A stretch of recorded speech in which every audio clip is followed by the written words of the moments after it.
Hey guys, North Cinematics here, and today I'll be talking about why the 7 new weapons found in the Battlefield CTE files are a hint to Battlefield 2018, plus I'll be giving you a rundown on the latest Battlefield 1 news. First off, does anyone remember towards the end of Battlefield Hardline's lifecycle? Well, if you don't, as I do know this wasn't a light title, they added numerous weapons to the game, one being the iconic Lewis gun, which was the Syndicate weapon after you found all the clues that led you to unlocking it. I'm not sure whether anyone actually completed it, but it was definitely found in the files, and was clearly DICE hinting at World War I. Alongside the Lewis gun, they released the Lee Enfield rifle. Now, they released these weapons in the CTE about March or April time as well, so it seems to me that they want to go for a similar timeline. It could just be a coincidence, but I just don't think it is. There is so much pointing towards a World War II battlefield this year, such as the fact it would make no sense for DICE to go to a modern or futuristic setting, and also the leaker Drakeston. I think the 7 new weapons listed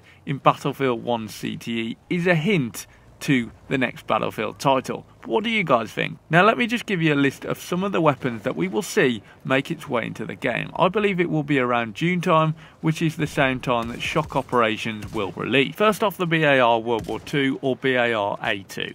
It is almost parallel to BAR 1918, which is the variant that we see in Battlefield 1 already. However, there is one important change that has been made, and this really excites me. It will have the same switchable firing mode like the World War II version, meaning it will change from single shot, burst, or full auto. This was only seen in the World War II version. Kind of odd, right? I'm so certain about this being a hint. I know this seems sort of similar to when we all said that the MP18 Experimental has links to BF 2018's trailer release. However, this time I'm almost certain these weapons are trying to hint to the community about the next title being set in World War II. So the next weapon we have is the Colt Revolver. Now this isn't a hint in my opinion, but it's a cool little weapon, and even though we don't know what the damage per shot is, you can bet it's going to pack a punch. I'm going to get through these weapons that I don't think have anything to do with hinting at World War II, as you have probably seen this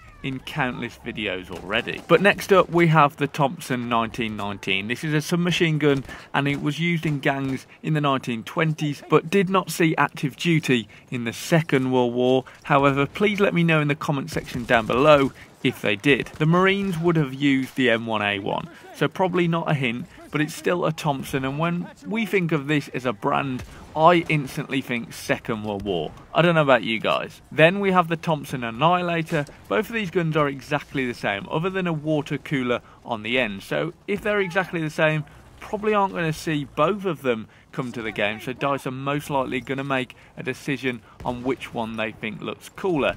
In my opinion, I think the Thompson 1919, as with the water cooler, it seems kind of odd, but I want to know what you think, first or second Thompson gun. Moving on, the Burton LMR, which also has an incendiary variant which was found in the CTE files. Now that seems pretty interesting. I can't wait to see how that plays. Also, a cool little fact is that this was America's first assault rifle, so I'm pretty excited to see how this plays. Then we have the Mosin Nagant 38. This is the most controversial weapon, and it seems to be the biggest hint.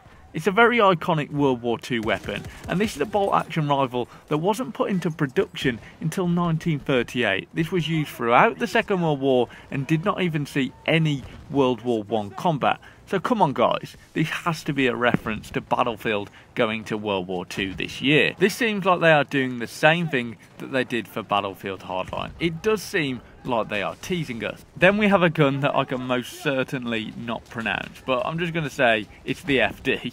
Not even going to try and say it. But this was used in many wars: World War I, Russian Revolution, Civil War, Winter War, and World War II. It was basically reissued in 1940 after being redundant for a short while. It also seems to be coming with a bipod. It's also an automatic rifle, so I believe it's sort of like a DMR of some sort. So pretty crazy. I think there's definitely 2 weapons there that scream World War II. There is an April update coming out today, and I've got to say it's a huge letdown. It just fixes a few arbitrary bugs, but nothing worth booting the game up for. If you want to check out what's been added, I've linked the patch notes in the description, and anyone can play Rupture, whether you have premium or not. Then we have shock operations, which is essentially a one map operation, and it's for the maps that didn't really fit together as sort of narrative or campaign. They also will be making cinematic intros for them too, which is pretty cool. Shock operations will focus on 40 players, sector-based firefights around one map. This should make the matches go much more quickly than the expansive skirmishes of the original mode. Shock operations is coming to 5 maps: Giant Shadows, Pretty de Her, Lutkow Pass, Zeebrugge and River Somme. Though many of these maps are reserved for premium members or those who bought the expansions, they will be available to all players for shock operations, which launches in June. So don't worry about that really bad system called premium. You don't have to worry. You don't even need to